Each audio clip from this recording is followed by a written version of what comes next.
Roberta Dwyer. I'm a veterinarian at the Gluck Equine Research Center at the University of Kentucky. And in this segment, we're going to be talking about cleaning non-leather equipment that you use on horses and around in the barn. So routinely cleaning and disinfecting equipment might not be something that's on your mind all the time, but if you're letting other people borrow equipment and then they're bringing it back to you, that's a good time to clean and disinfect equipment, because that's one way that transmissible diseases can be carried from one animal to another. Obviously, in an outbreak situation, you're going to want to know how to clean and disinfect equipment using the recommendation of a disinfectant by your veterinarian. And the key point is to get things cleaned with a detergent and rinsed before you actually get in there and let them soak in a disinfectant.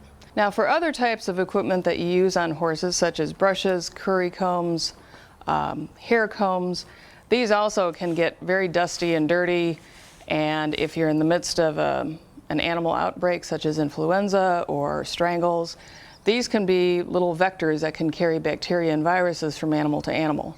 So you don't want to be sharing this type of equipment between animals during an outbreak, but at the end of the outbreak or between animals, you're going to have to clean and disinfect these tools just like you did twitches. So again, the first step is to start with putting the brushes into a bucket, big part, use the detergent. You got to get the soap on that material, because soap just by itself will kill influenza virus. Soap by itself will help get rid of the dirt and the grunge that is sometimes very deeply embedded in some of these pieces of equipment.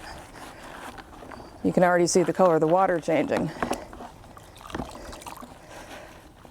So a thorough scrub up of these pieces of equipment. Sometimes you might have to soak them to get some of that dirt and mud that's caked on there or within the bristles out. So you might have to let them soak for about 5 minutes and then go back to scrubbing. After those brushes and curry combs are cleaned, you have to rinse all the soap off and rinse the dirt off with it.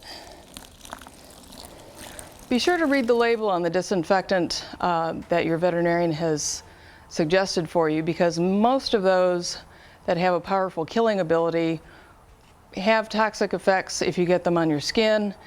They're especially painful if you ever get them in your eye. And since we're working with water coming out of a hose with splashes, you don't want that to happen. It has happened to other farm managers before, and they say it's a very unpleasant experience. So we put on safety goggles, get out our disinfectant of choice, dilute that into the solution. Make sure everything is coated. Let it set for 10 minutes, and then we'll come back and we'll rinse all these brushes and pieces of equipment. Humane twitches, leather twitches, rope, chain twitches, these all need to be routinely cleaned and disinfected, especially if you have something like an outbreak going on the farm. You should not be using twitches in between horses without cleaning and disinfecting first. For more information, you can go to thehorse.com for disinfection advice, as well as your cooperative extension agents and university publications. Thank you.